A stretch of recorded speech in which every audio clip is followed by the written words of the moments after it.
So the greatest love of all. You remember that song? Whitney Houston's song, Greatest Love of All. And what was the greatest love of all? That's right. It was the love of yourself. Loving yourself is the greatest love of all. And that's a great sentiment. And most people agree that it is right and important and valuable to love yourself for many reasons. I'm just going to list a couple. If you're loving yourself, you're happier. When you're consciously loving anyone, anything, you are happier. And so if you're loving yourself more, then you are putting more joy into your life. If you are, another thing is, it makes you stronger. It makes you more resilient. Loving yourself is knowing not only that you can survive, but that you will thrive. It's a source of hope. Another thing is increased motivation. Loving yourself means believing in yourself. And just overall better health. Thoughts are things, and loving thoughts create loving results. So you will see more of that in your overall health and how you feel about yourself and the world. So it just makes perfect sense to love yourself. And that's all well and good, and everybody can agree, until I point out the fact that loving yourself also includes loving your body. Oh, hang on a second. That's different. Hang on. Oh, my body? I don't know. Do you know my body? Have you seen it? You don't know it like I do. You don't know the reasons that I just can't go. I've got scars and I've got this and I've got that and I'm not proportioned correctly and I've got these real gigantic hands. I told you guys about that, and that's always irritated me. There are things about me that I cannot love. And I think we can all come up with a multitude of reasons not to love our bodies. But why? Why can't we accept our bodies as much as we accept the rest of ourselves in this love that we're showing? There are a few reasons. I've got 3 reasons, and I think that these aren't our faults. They're just cultural things. Reason number 1: separation.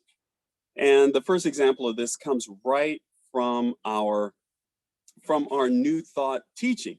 So often we find ourselves saying things like, you are a spiritual being having a human experience. Or you have a body, but you are not your body. And while those aren't entirely incorrect, they do suggest a spiritual understanding which denies the worth, the value, the spiritual nature of the body.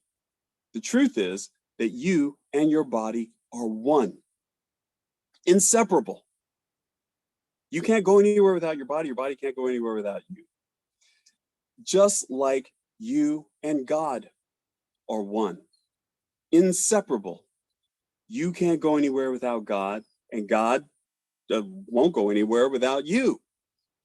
So another reason is comparison, and this is a huge reason to overcome, is the comparison between ourselves and others, thinking that our body should look like someone else's body. And that is a very slippery slope, but the odds are stacked against us on this thing. We've got a $64 billion cosmetic a $64 billion cosmetic surgery industry. And then we have a $96 billion fitness industry. And then we have a $483 billion cosmetics industry. And all of these industries are aimed at letting you know that you're not right, that your body doesn't look right now. And that they can help you. They, with the industry, with the makeup, with the fitness, with all of that, we can turn your body into something that you'll love rather than something that you hate. But God is good. God is so good. God has given us everything that we need to feel good about ourselves and our bodies right now. We don't have to wait. We don't have to spend any money. We don't have to spend any time suffering. We can love ourselves right now. So the truth is that there is no comparison to you. And a great example of that is as many of you know, I run. And when I was first running, I would encounter other runners along the bike trail and they're going the opposite way. And I'd notice them, I'd look at them, and I think, oh man, that guy is like a gazelle. His body looks great. His stride is strong and powerful, and it looks like he's going to run 50 miles. And I would look at him with envy, thinking, oh man, I wish I could run like that. And I wish that was my body and my body looked like that. And the strange thing is I started to think, well, I don't really know where he came from. You know, we're just passing each other on a trail. I don't know if he just started running or he's on his 26th mile. I have absolutely no idea. I also don't know what his biology is like, what his fitness level is like, what he had to overcome in order to get onto the trail, how easy it is for him to run, how difficult it is. I don't know anything about his story. The only thing that I know is that I'm sitting there, I'm looking at another runner. So it dawned on me that it doesn't make a whole lot of sense for me to compare myself to this individual because I don't know anything about how we're alike. He could be completely different than me, coming from a completely different frame of mind in running. And it's it's I'm sorry, I'm outside and I'm running and I'm in nature. I'm overcome with all this nature and all this sunlight. This is a very different thing for me to experience. But back to comparison. It doesn't make any sense for me to compare myself to this person. It's like comparing apples to oranges. The truth of the matter is that there is absolutely no comparison to who you are. No one has lived your life. No one has been born in the same place at the same time, to the same parents, with the same astrological signs and symbols and everything in its place and time as it was when you were born. There's only going to be one, and there's only going to be one of you, and you are incomparable. You are living your best, wonderful life right now. So we can't look at other people and wish we were like them because we're busy being us. We're busy being the great, wonderful people that we are presently. So we can get out of the comparison game. The last thing is we believe in the power of hostility. If we dislike our bodies, right? If we really dislike our bodies and we proclaim that we hate them, then we will be motivated to change them. It kind of works. And I know a lot of people that have transformed their bodies and changed their lives in various ways because they're so driven by the hatred of their current situation that they changed. But the best case scenario in this is that we do change and we may love what we changed into, but we are still stuck in hate for what we were. And we don't need to hate any part of ourselves at all. Hatred is not useful. The power of love dwarfs the power of hate. So, in our spiritual toolbox, we've got love, we've got hatred. Love is our multi tool, it does everything. We can always pick up love and do something with it positive. And hatred really only destroys what it hates. It's not a builder. It's not a constructor. It's a destroyer. Love builds.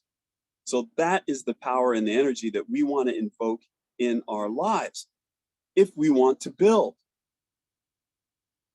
So how do we start loving our bodies?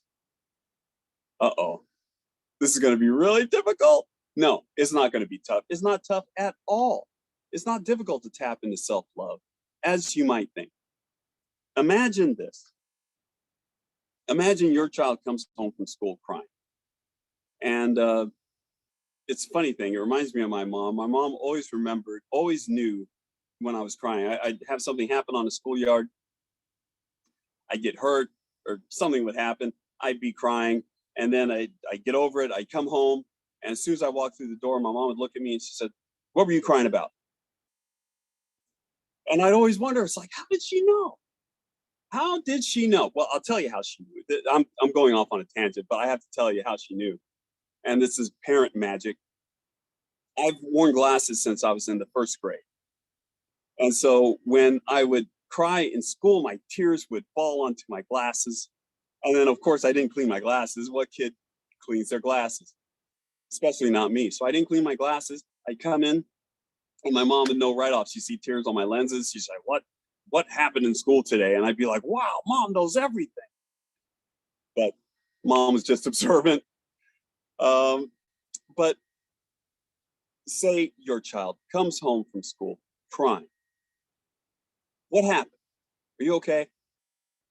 And the child explains that they're crying because the kids were making fun of them. They're saying that they're ugly. So what would you say? Well, your teeth aren't really straight and you do wear those glasses and maybe you could lose a few pounds. No, that is not what we tell our children. We know the truth about our children. We've known them from the beginning. So we know how whole, perfect, and complete they are. We know how beautiful they are in our eyes. And so what do we say? We tell them that. We tell them the truth about themselves. We tell them how they're a beloved child of God. We tell them that they're our beloved child and that they're the most beautiful thing on earth. And we go out of our way to tell them how beautiful they are. I mean, even if a stranger, a kid that you didn't even know came up to you and said, everybody's making fun of me because I'm ugly. You would tell that kid, no, you're not ugly. And those kids they're wrong. To a complete stranger, we would do that. And so why do we do it? Because we know the value in loving yourself. We want the child to know the truth, not the truth that is someone else's truth, the truth, the big truth, that they are beautiful. And we do this because we know that our love is special and it's powerful, and we put it to work. It can do amazing things. So what's this got to do with how we view our own bodies? Aren't you worth your own love, the love that you would share with someone else, the love that you know is powerful and transformative in other people's lives? Aren't you worth that love for yourself? You know it's good. You know it's powerful. You are worthy of it. So love yourself. Look at yourself with loving eyes. And that doesn't mean you love yourself and then still do things to harm your body. Love yourself and ignore the signs and symbols and things that tell you what you need to do. If you've got an ache or pain, you go to the doctor. You don't say, I just love myself and I love this. No, go ahead and get it fixed. But the thing is, no matter how big you are, no matter how small you are, no matter how much cosmetics you consume, no matter how many surgeries that you have, no matter what you do to your body, you are beautiful and you are loved. That's your baseline. So making changes isn't going to make you more lovable. Making changes, just change your body. And that's all it is. There's no judgment to it. There's no good or bad or whatever. You're just making changes. And you can make any change that you like, but do it in the truth. Do it knowing that you are whole, perfect, and complete and beautiful. So what are the benefits? There's some more benefits of self-love, this radical self-love, of loving your whole self, your body, your soul, and your mind. The first thing is you see more possibilities for yourself. When you don't have that haze of, oh, I hate my body's not right, as I can't, you're filled with can't. But love fills you with I can. Another benefit is your tolerance and love increases when your hate recedes. So you're more tolerant of other people. You're more willing to share your love and see things that you love in other people if you can love yourself. Loving yourself is the ultimate, loving your body is the ultimate practice in unconditional love. No matter the condition, no matter what your body is doing right now, you can love it. You can still love it and still reap the benefits of that love. So you can also become, and this is one of the most powerful things, you can become aware of when someone else isn't loving themselves. Like that child that feels that they're ugly, like your best friend that is hung up on what their body looks like, or someone that's lost a limb, they have a scar. Whatever it is, you can more keenly detect when someone else needs love, when someone needs to love themselves, and you can help them. You can just shine your light of love on them. You don't even have to say a word. You can hold them in your mind and know that they're whole, perfect, and complete. And that knowing has an effect. That knowing makes an impact.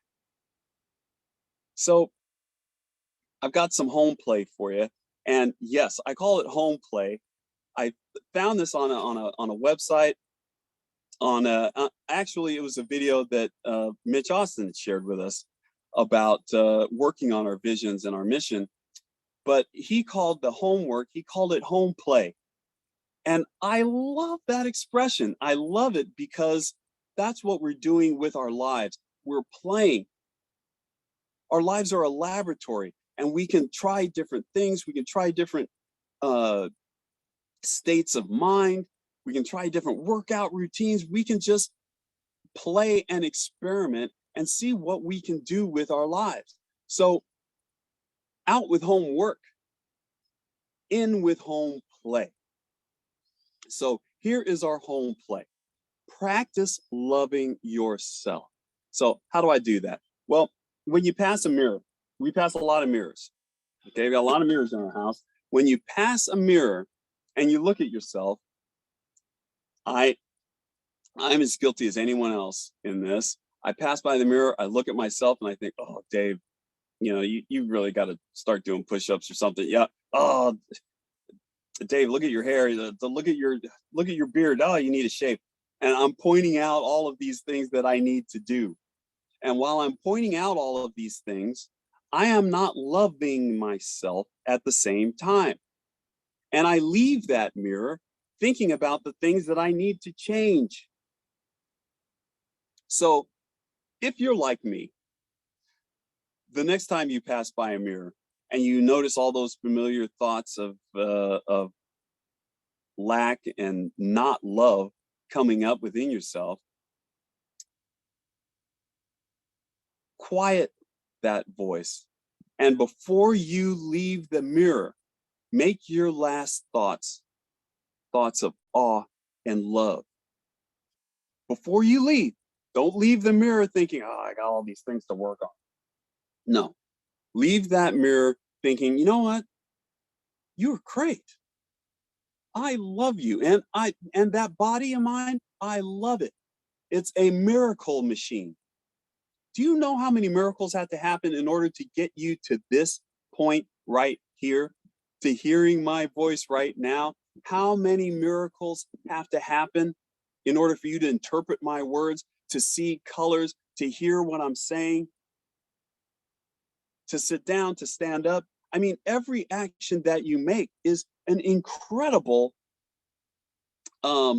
is part of an incredible series of miracles. All of these chemicals that are going around in your mind, your heart is beating, all of these things have to work. And there's so much to love within you and about you that you don't have to waste time hating yourself. Just love yourself and make whatever changes you need to make with love in your heart. So the awe is an appreciation of the miracle. The love is just an appreciation of God, appreciating this gift of life that you've been given and this vehicle that you've been given to travel around in, this vehicle of your body. So for our home play, I will recap. Next time you pass a mirror, any mirror, the rear view mirror in your car, if thoughts pop up then and you start getting thoughts of lack, of hate, of condemnation of your body, reverse those thoughts with love and awe. And make those your parting thoughts as you look at yourself. And see if the energy inside of you changes, morphs, develops into something more loving, because you are lovable, you are beautiful, and you are worth any love that you would give anyone else. You are worth giving to yourself.